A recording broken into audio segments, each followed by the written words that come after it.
Friends, వయసు పెరిగే కొద్దీ కంటి చూపు మందగించడం అనేది అందరినీ వేధించే సమస్య.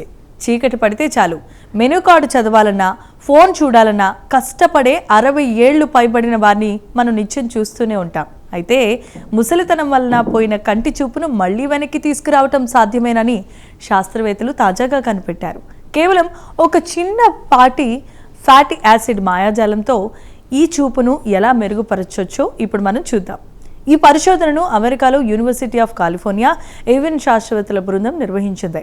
ప్రొఫెసర్ డోరోటా స్క్రోవోన్కా క్రావ్కేజీ నేతృత్వంలోని అంతర్జాతీయ బృందం ఎలుకలపై జరిపిన ఈ అధ్యయన వివరాలు తాజాగా సైన్స్ ట్రాన్స్లేషన్ మెడిసిన్ జర్నల్లో ప్రచురితమయ్యాయి.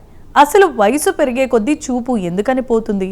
మన కంటిలో ఉన్న రెటీనా ఆరోగ్యంగా ఉండాలంటే విఎల్సి పియుఎఫ్ఏఎస్ అనే కొన్ని ప్రత్యేకమైన ఫ్యాటీ యాసిడ్స్ అవసరమట. మన శరీరంలో ఎల్వోల్-2 అనే జన్యువు వీటిని తయారు చేస్తుంది. కానీ వయసు పెరిగే కొద్దీ ఈ జన్యువు పనితీరు తగ్గిపోయి కంటికి అందాల్సిన పోషకాలు అందవు.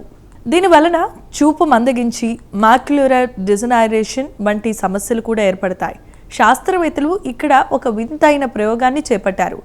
ఈ ఎల్వోల్-2 జన్యువుతో సంబంధం లేకుండా నేరుగా కంటికి అవసరమైన ఫ్యాటీ యాసిడ్లను ఇంజెక్ట్ చేశారు. ఆశ్చర్యకరంగా ముసలి ఎలుకల్లో మందగించిన చూపు మళ్లీ మెరుగుపడటాన్ని వారు గమనించారు. సాధారణంగా మనం వాడే ఒమేగా-3 కంటే ఈ ప్రత్యేకమైన ఫ్యాటీ యాసిడ్ చాలా శక్తివంతంగా పనిచేసి కంటి వయసును వెనక్కి మళ్లించిందని శాస్త్రవేత్తలు నిర్ధారించారు.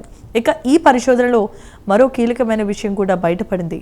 ఎవరికైతే ఈ ఎల్వోల్-2 జన్యువులో లోపాలు ఉంటాయో వారికి భవిష్యత్తులో కంటి చూపు పోయే ప్రమాదం చాలా ఎక్కువ అని శాస్త్రవేత్తలు గుర్తించారు. అంటే ఒక చిన్న జెనెటిక్ టెస్ట్ ద్వారా ఎవరికి చూపు పోయే అవకాశం ఉందో ముందే కనిపెట్టి వారికి ఈ ఫ్యాటీ యాసిడ్ థెరపీని ఇవ్వటం ద్వారా అంధత్వం రాకుండా కాపాడుకోవచ్చు.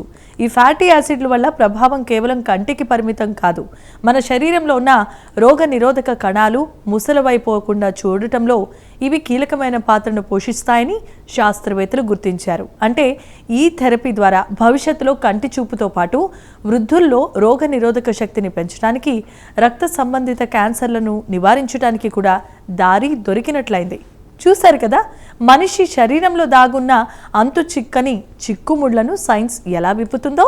ముసలితనం వల్ల వచ్చే అంధత్వానికి ఇప్పుడు ఒక శాశ్వతమైన పరిష్కారం దొరికినట్లే కనిపిస్తోంది. ఇక ఈ సరికొత్త మెడికల్ మిరాకిల్ స్టోరీ మీకు నచ్చింది అని మేము ఆశిస్తున్నాం. దీనిపై మీ అభిప్రాయాలు కామెంట్స్ ద్వారా తెలియజేయండి. వీడియో నచ్చితే లైక్ చేసి ఛానల్ని సబ్స్క్రైబ్ చేసుకోండి. Thank you.